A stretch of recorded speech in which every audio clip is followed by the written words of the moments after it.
News 16 Kerala. Sindhu നദി ജല കരാർ റദ്ദാക്കിയത് യുദ്ധസമാനമായ നടപടി. യുഎന്നിൽ ഇന്ത്യക്കെതിരെ പാക് പ്രധാനമന്ത്രി. സിന്ധു നദി ജല കരാർ റദ്ദാക്കിയ ഇന്ത്യയുടെ നടപടിയെ യുഎന്നിൽ വിമർശിച്ച് പാകിസ്ഥാൻ പ്രധാനമന്ത്രി ഷഹബാസ് ഷെരീഫ്. കരാർ ഏകപക്ഷീയമായി നിർത്തിവെക്കാനുള്ള ഇന്ത്യയുടെ ശ്രമം കരാറിലെ വ്യവസ്ഥകളുടെയും രാജ്യാന്തര നിയമങ്ങളുടെയും ലംഘനമാണെന്നും ഷഹബാസ് പറഞ്ഞു. ഐക്യരാഷ്ട്ര സംഘടനയുടെ ജനറൽ അസംബ്ലിയിലായിരുന്നു പാക് പ്രധാനമന്ത്രിയുടെ വിമർശനം. ഇന്ത്യ കരാർ വ്യവസ്ഥകൾ ലംഘിച്ചതായും അദ്ദേഹം ആരോപിച്ചു.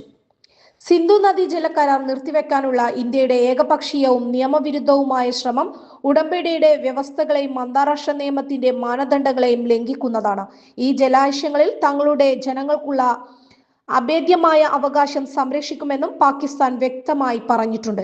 ഉടമ്പടിയുടെ ഏതൊരു ലംഘനവും ഞങ്ങളെ സംബന്ധിച്ചിടത്തോളം യുദ്ധത്തിന് സമാനമായ പ്രവൃത്തിയാണെന്ന് ഷഹബാസ് ഷെരീഫ് പറഞ്ഞു.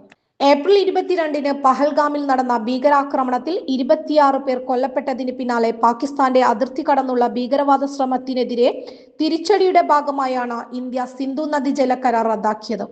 1960 സെപ്റ്റംബർ 19-ന് ഒപ്പുവെച്ച കരാറാണിത്.